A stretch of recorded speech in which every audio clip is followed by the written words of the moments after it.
Hello, good morning, students. Welcome to my channel.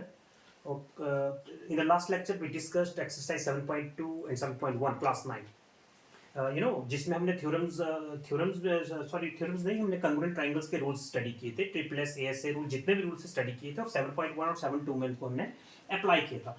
Exercise 7.3 and 7.4 में एक theorem apply होगी. बहुत बार बार इसके क्वेश्चंस आ रहे हैं, तो हम उस थ्योरम को मैं यहाँ पर आपको करवाना चाहता हूँ. Okay, the theorem is angle, listen, angle opposite to longer side, angle opposite to longer side is always larger, angle opposite to longer side is always larger. कहने का मतलब क्या है? जैसे मैंने यहाँ पर एक ट्राइंगल, अभी मैंने यहाँ पर पूरे स्टेप्स आपको समझाऊंगा. हमारे पास एक ट्राइंगल है, लेट इट बी, एक ट्राइंगल हमारे पास है ABC, और AC is greater then AB, मतलब जो AC है वो AB से ग्रेटर है. AC लॉन्गर है, AC is longer than AB, AC बड़ी है, AB छोटी है. तो जो बड़ी के सामने वाला एंगल होगा वो बड़ा होगा. Angle opposite to longer side is larger, longer के सामने लार्जर एंगल, और जो छोटी साइड है, शॉर्टर साइड है, उसके सामने स्मॉलर एंगल. It's okay. इसका कन्वर्स मान लो, लॉन्गर के सामने लार्जर एंगल और शॉर्टर के सामने स्मॉलर एंगल. इसका मतलब ये है, आप समझे इस बात को. तो हमें ये प्रूव करना है कि जो बड़ी साइड होती है उसके सामने बड़ा एंगल बड़ा होगा, और जो छोटी एंगल उसके सामने वाला एंगल छोटा होगा. एक्चुअली हमें ये प्रूव करना है इस थ्योरम में. ओके, तो इसमें कंफ्यूज नहीं होना है कि क्या लिखा है. Angle opposite to longer side is always larger. Let us start. ABC हमारे पास एक ट्राइंगल है. It's okay. ABC is a triangle in which AC is greater than AB. हमारे पास गिवन है AC जो है वो बड़ी है AB से, मतलब AC लॉन्गर साइड है AB से. लिखा है यहाँ पर AC is greater than AB. Second, show क्या करना है? अभी मैंने आपको बताया कि लॉन्गर साइड के सामने लार्जर एंगल, तो आपको प्रूव करना है. अब AC के सामने कौन सा लार्जर एंगल है? ये पूरा एंगल भी इसका नाम है ABC. ये पूरा एंगल ना, इसकी बात हो रही है. Let this the whole angle. ABC is greater than this angle ACB. ये आपको प्रूव करना है. ABC angle ABC is greater than angle ACB. ऐसे में थोड़ा कंस्ट्रक्शन पार्ट है. AB is equal to AD हमने ड्रॉ कर लिया. टेक ए पॉइंट AC के ऊपर कोई पॉइंट ले लिया मैंने D. Take a point D on AC such that AB is equal to AD. By construction हमने लिया, AC के ऊपर एक पॉइंट लिया such that AB is equal to AD हमने लिख दिया. AB is equal to AD. It's okay, हमारा कंस्ट्रक्शन पार्ट है. प्रूफ पे चलते हैं. अब देखिए, अगर आपके पास AD और AB इक्वल है, ट्राइंगल्स की प्रॉपर्टी आपने पढ़ी है, when in a triangle when two sides are equal, opposite angles are always equal. जब टू साइड्स इक्वल होती हैं तो उसके अपोजिट एंगल्स भी इक्वल होते हैं. तो AB और AD तो इक्वल है. ये AB है और ये AD, बाय कंस्ट्रक्शन हमने इसको इक्वल लिया. अगर ये दोनों इक्वल हैं तो इनके अपोजिट एंगल्स भी इक्वल होंगे. अपोजिट एंगल्स कौन सा? This angle and this angle. It's okay. जिसको हम बोलते हैं एंगल 1, इसका नाम एंगल 1 है, ये एंगल 2 है. तो AB अगर equal to AD by construction है तो हमारे पास एंगल 1 इक्वल टू एंगल 2 होगा. अब इसका रीजन आपको पता ही है. क्या रीजन है? Angles opposite to equal sides are equal. आपको पता है रीजन. ओके, तो एंगल 1 इक्वल टू एंगल 2 है. एंगल 5 प्लस एंगल 2 कितना है? 180. लीनियर पेयर आपको पता है, स्ट्रेट लाइन है ना, AC से स्ट्रेट लाइन. तो एंगल 2 प्लस एंगल 5, ये पूरा क्या है? What is this? Linear pair. पता है आप सबको, ये लीनियर पेयर है. और लीनियर पेयर का सम 180 होता है. तो मैंने लिखा यहाँ पर एंगल 2 प्लस एंगल 5 कितना है? 180 degree. 2 and 5, 2 and 1 are equal. 2 और 1 क्या है? इक्वल है. तो मैं 2 को यहां से रिप्लेस कर दिया, मैंने 1 को ले लिया. क्यों लिया 1 को? क्योंकि जो मुझे प्रूव करना है, एक्चुअली मुझे प्रूव करना है ये वाला एंगल की एंगल 1 प्लस एंगल 3. मुझे प्रूव क्या करना है? Angle 1 plus angle 3 is greater than angle 4. वही मीनिंग नहीं है. ABC का दूसरा नाम क्या हो सकता है? एंगल 1 और angle 3, sum angle 1 plus angle 3. It's okay. तो 2 को हटाओ, मैंने लिख दिया एंगल 5 प्लस एंगल 2 180 है. तो 2 को रिप्लेस किया तो एंगल 5 प्लस एंगल 1 कितना होगा? 180. और एंगल 5 की वैल्यू कितनी होगी फिर? 180 minus angle 1. Angle 5 plus angle 1 180 है, तो एंगल 5 की वैल्यू होगी 180 माइनस एंगल 1. It's okay. अब आते हैं इस ट्राइंगल पर, BDC. ये जो ट्राइंगल हमारे पास BDC. Now in triangle BDC, angle 3 plus angle 4 plus angle 5, angle 3 5 4 कितना है? ये 5 है. ये एंगल जो है ये 5 है. ये वाला एंगल ये 5 है. 5 लिखा है यहां पर. Angle 3 4 5 how much? 180. Angle sum property of A triangle. Triangles के 3 एंगल्स का सम 180 होता है, आपको मालूम है, यहां पर आप लिख सकते हैं angle sum property. Okay, angle sum property, shortcut angle sum property. Angle 3, तो एंगल 3 की वैल्यू कितनी होनी, अच्छा हमने फर्स्ट ये नो इक्वेशन 1 इसको मान लो, हमारे पास ये नो एंगल 5 की वैल्यू हमने निकाली थी। देखो फर्स्ट इक्वेशन में एंगल 5 की वैल्यू क्या थी, 180 माइनस एंगल 1। पूरे स्टेप आपको समझ में आए, एंगल 5 प्लस एंगल 2 180 है, लीनियर पेयर, 2 और 1 तो इक्वल थे, you know 2 and 1 are equal, तो 2 को रिप्लेस करके एंगल 1 लिख दिया, तो एंगल 5 प्लस एंगल 1 180, और एंगल 5 की वैल्यू 180 माइनस एंगल 1 ट्रांसपोज कर दिया। अच्छा फिर हमने इस ट्रायंगल को यूज किया एंगल सम प्रॉपर्टी। अब 5 को रिप्लेस करते हैं, 5 की वैल्यू क्या थी 180 माइनस एंगल 1, एंगल 3 लिख दिया। एंगल 4 भी वैसा ही है, बस 5 को रिप्लेस किया आपने 180 माइनस एंगल 1, इट्स ओके। 5 की वैल्यू थी 180 माइनस एंगल 1, यहां पुट कर दिया। अच्छा 180 प्लस 180 क्या बन गया 0, 180 तो वहां जाके माइनस हो जाएगा, तो आपके पास 0 बचेगा, तो आपके पास क्या बच रहा है angle 3 minus angle 1 plus angle 4 equal to 0। 0 कैसे, 180 वहां जाके माइनस हो गया, तो 180 माइनस 180 हो गया 0। ओके, तो एंगल 4 की वैल्यू कितनी होगी, एंगल 4 ये है ना, तो मैं इसको ट्रांसपोज कर देता हूं, माइनस एंगल 1 जो है वो प्लस एंगल बन गया, और ये प्लस एंगल 3 था, यू नो यहां पर प्लस ही तो है, प्लस एंगल 3 वहां जाके बन गया माइनस एंगल 3, तो एंगल 4 की वैल्यू आ गई angle 1 minus angle 3, it's okay. Angle B की वैल्यू कितनी है, एंगल 1 प्लस एंगल 3। देखो आप यहां से अब आप इसको कंपेयर करेंगे, एंगल बी की वैल्यू क्या है angle 1 plus angle 3, angle B है एंगल 1 प्लस एंगल 3, और एंगल 4 यू नो एसीबी जिसको मैंने 4 माना था, तो एंगल 4 की वैल्यू क्या है एंगल 1 माइनस एंगल 3, कौन सा बड़ा हुआ आप खुद सोचो, आप दो आप कंपेयर करो, यहां पर एंगल 1 माइनस एंगल 3 बड़ा होगा कि एंगल 1 प्लस एंगल 3 बड़ा होगा, सोचो जरा दिमाग। ऐसे मान लो, चलो एंगल 1 की वैल्यू अगर सपोज 20 होती, एंगल 3 की वैल्यू 50 60 होती, तो एंगल 1 प्लस एंगल 3 करेंगे तो आपको मिलेगा 80, और एंगल 3 माइनस एंगल 1 करेंगे तो आपको मिलेगा 40, कौन सा बड़ा हुआ है, ऑब्वियसली एंगल 1 प्लस एंगल 3 बड़ा है, तो ये रिजल्ट हमें बड़ा मिल रहा है, तो देखने से पता चल रहा है ना, आप इसको कंपेयर कर सकते हैं। एंगल बी, ये है एंगल बी, ये पूरा एंगल बी जो है वो एंगल 1 प्लस एंगल 3 का सम है, इट्स ओके और ये जो एंगल 4 है एंगल 1 माइनस एंगल 3 का डिफरेंस है, तो एंगल 1 माइनस एंगल 3 तो डेफिनेटली छोटा होगा, एंगल 1 प्लस एंगल 3 से तो डेफिनेटली छोटा होगा। देख लो हमें पता चल रहा है, इनको कंपेयर आप कर सकते हैं by comparing these two, we got, हमें क्या पता चला that 1 plus 3 is greater than, देखो angle 1 plus angle 3 is greater than angle 1 minus angle 3, prove हो गया 1 प्लस 3 ग्रेटर देन 4। अब देखो ना, ये एंगल 4 किसके इक्वल था, एंगल 1 माइनस एंगल 3 से, और एंगल बी किसके इक्वल था, ये पूरा एंगल 1 प्लस एंगल 3, तो हमें पता चल गया कि ये जो क्वांटिटी है ये डेफिनेटली बड़ी है किससे, इससे, तो प्रूव तो हो गया कि angle B is greater than angle 4, ये 4 लिखा था मैंने। ओके अंडरस्टूड, करो इसके ऊपर आप एक बार, ये थ्योरम बहुत इंपॉर्टेंट, हर जगह थ्योरम आपको यूज करनी पड़ेगी, angle opposite to longer side is always larger, ये इसका प्रूफ है हमारे पास, इट्स ओके अंडरस्टूड। चलो हम एक्सरसाइज पे प्रोसीड करते हैं, ठीक है, एक्सरसाइज देखते हैं एक्सरसाइज में कौन कौन से क्वेश्चन आएंगे, ठीक है okay.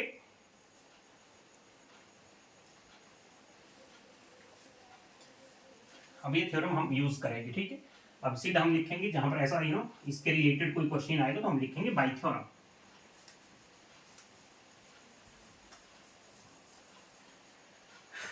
Okay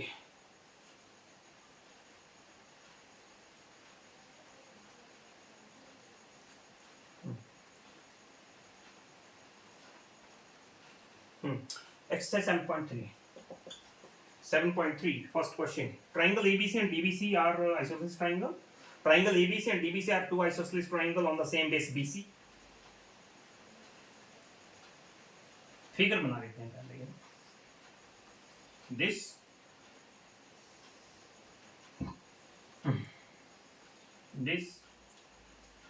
A B D C P, okay, triangle ABC and DBC, ABC this one, ये पूरे triangle ABC, okay ABC and DBC, और ये वाली triangle, ये दोनों isosceles triangle है। आइसोसेलेस ट्रायंगल मतलब क्या होता है, टू साइड्स इक्वल, तो ABC आइसोसेलेस ट्रायंगल हमें क्लियर दिख रहा है कि this side equal to this, और इसमें क्या है this side is equal to this. Okay, if A is extended to intersect B से D, show that, हमें प्रूव करना है। देखो हमारे पास गिवन क्या है, अब देखते हैं गिवन लिखते हैं। गिवन हमारे पास क्या है, गिवन हमारे पास है AB is equal to AC, AB is equal to AC and BD is equal to DC, BD is equal to DC। It's okay. Proof क्या करना है हमें, प्रूफ देखते हैं। Show that triangle ABD congruent to triangle ACD, triangle ACD। ABD कहां पर है, ABD congruent to ACD। ये शायद क्वेश्चन हमने कर तो नहीं दिए।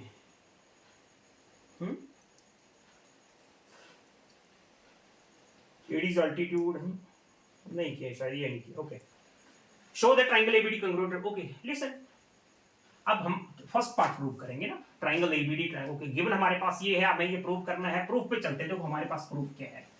Proof, listen, AB is equal to AC। It's okay. कौन कौन सी triangle, in triangle ABD and triangle ADC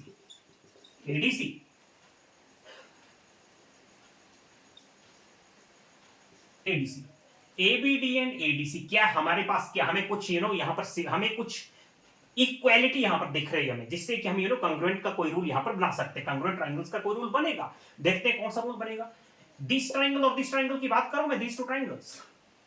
listen, AB is equal to AC given, AC is equal to AC given, BD is equal to DC that is also given, AD is equal to AD। बहुत easy question है, या common common. कौन सा rule बन रहा है, ट्रिपलेस rule बन रहा है। बार बार सेम वही चीज यूज हो रही है। बाय ट्रिपलेस रूल पता है ना आपको, this is equal to this, this is equal to this, the common, AD is common, दोनों ट्रायंगल्स में AD कॉमन है। तो by triple S rule triangle BDA congruent to CDA, congruent to CDA। It's okay, congruent triangles हो गई। Bye CPCT आपको क्या result मिला, आपको रिजल्ट मिला कि this is equal to this angle is equal to this angle.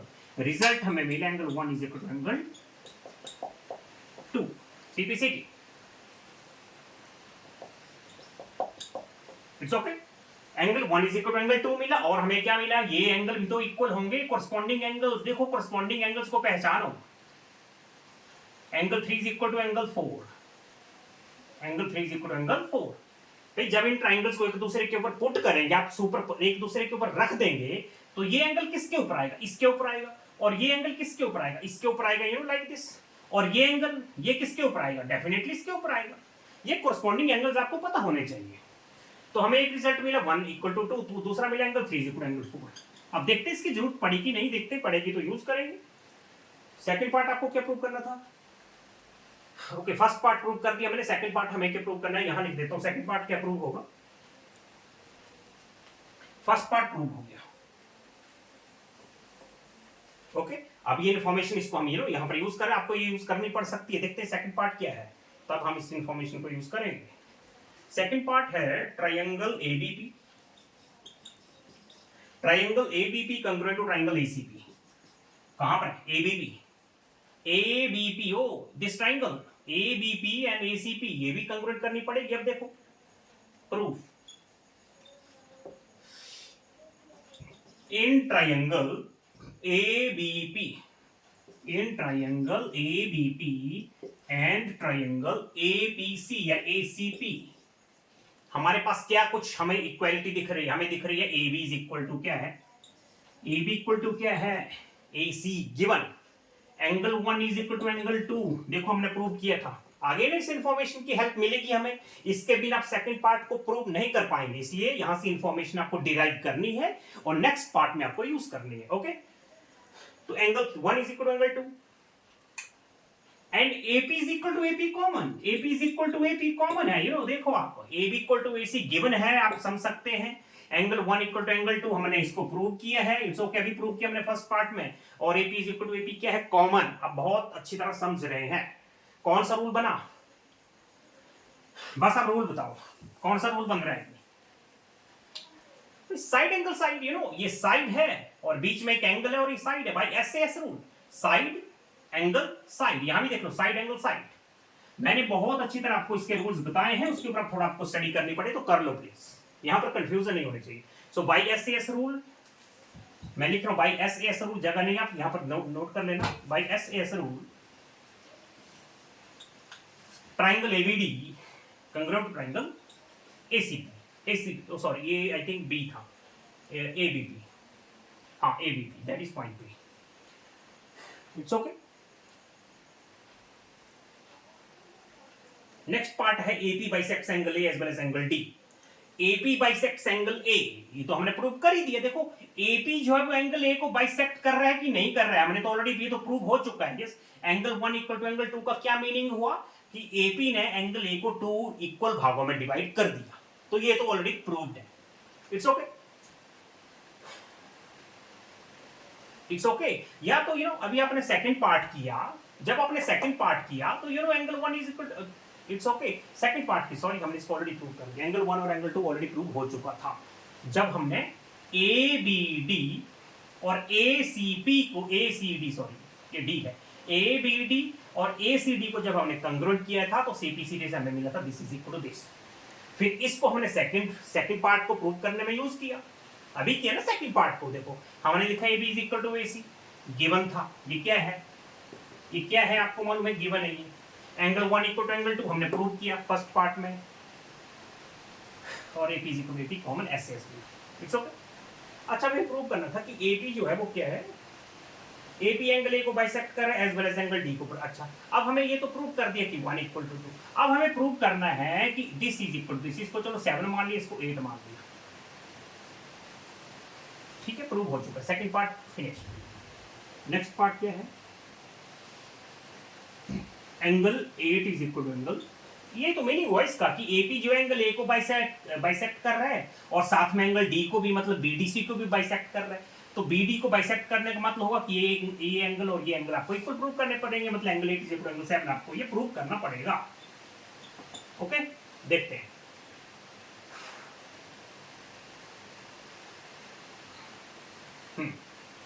First part है, हाँ थर्ड पार्ट में ना, सॉरी सेकंड पार्ट जो हमने प्रूव किया ना, इस यहाँ से कुछ इंफॉर्मेशन हमें लेनी पड़ेगी। हमने क्या प्रूव किया अभी, हमने प्रूव किया था triangle A B P congruent to A C P, हमने ये कंग्रुएंट किया था, यस किया। सीपीसीटी से क्या मिलेगा हमें, BP is equal to CP, this is equal to yes CPC, क्योंकि देखो ना ये सारी इंफॉर्मेशन एक दूसरे से लिंक्ड होती है, इसको हम आगे आगे यूज करते जाएंगे, फर्स्ट पार्ट होगा फिर सेकंड होगा, जो फर्स्ट से मिलेगा उसको सेकंड में यूज करेंगे, तो ये हमें इक्वल इंफॉर्मेशन। और क्या इंफॉर्मेशन मिली हमें कि दिस एंगल इज इक्वल, ये भी तो कोरस्पॉन्डिंग पार्ट से इक्वल ही होगा, ये किसके इक्वल है, तो ये एंगल पी ये किसके इक्वल है, देखो इसको मैं लिख सकता हूँ एंगल ए पी बी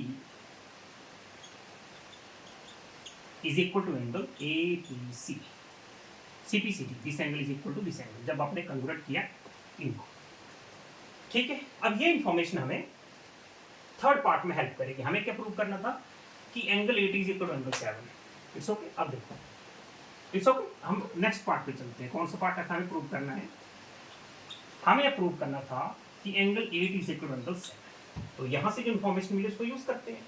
देखो डीपी बीपी किसके इक्वल था, ट्राइंगल के नाम लिख लो, in triangle BPD and triangle DPC, BPD हो गया और DPC ये हो गया, ठीक है। इनको हम कंग्रुएंट करेंगे कैसे, देखो BP किसके इक्वल था, CP के, ये ऑलरेडी प्रूव्ड हो चुका है, देखो प्रूव था ये, BP इक्वल टू C, ये एंगल किसके इक्वल था, इसके, इसका नाम है BPD, angle BPD is equal to angle CPD, ये दोनों एंगल्स क्या होंगे, इक्वल, और DP is equal to DP क्या है, common, DP is equal to DP common, कौन सा रूल बना, साइड एंगल साइड, SAS, और भी रूल बन सकता है, नो प्रॉब्लम, SAS रूल भी बन रहा है, मैंने यूज कर लिया, समझ गया।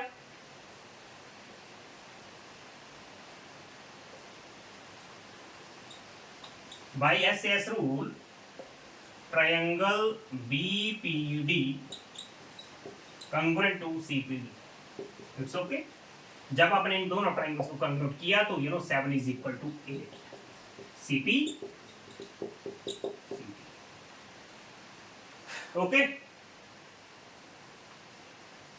ट्रायंगल्स की सारी प्रॉपर्टी मालूम होनी चाहिए, तभी आप एक दूसरे से लिंक कर सकते हैं, अदरवाइज मुश्किल हो जाती है, फिगर्स को स्टडी करना पड़ता है। आई होप आप समझ चुके हैं। अब मैं इसको रब कर रहा हूं और नेक्स्ट क्वेश्चन पे प्रोसीड करते हैं, ओके।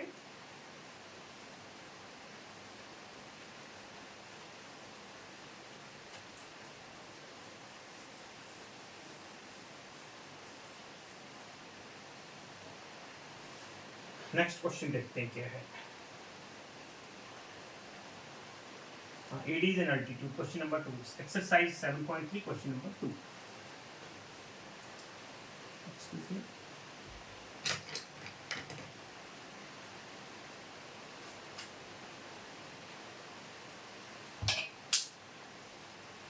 ओके।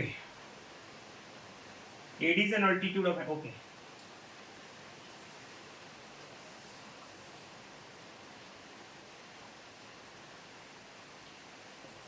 ए और ये डी के आपके पास अल्टीट्यूड है।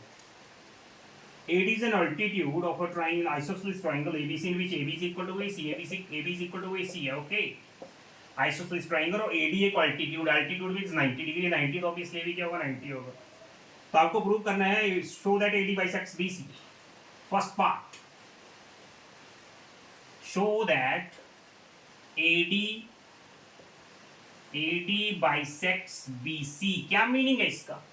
AD bisects BC का क्या मीनिंग है कि ये जो AD है वो BC को दो भागों में इक्वल पार्ट्स में डिवाइड कर रहा है, means this part is equal to this part. Information को समझो, आपको प्रूव करना है BD is equal to DC।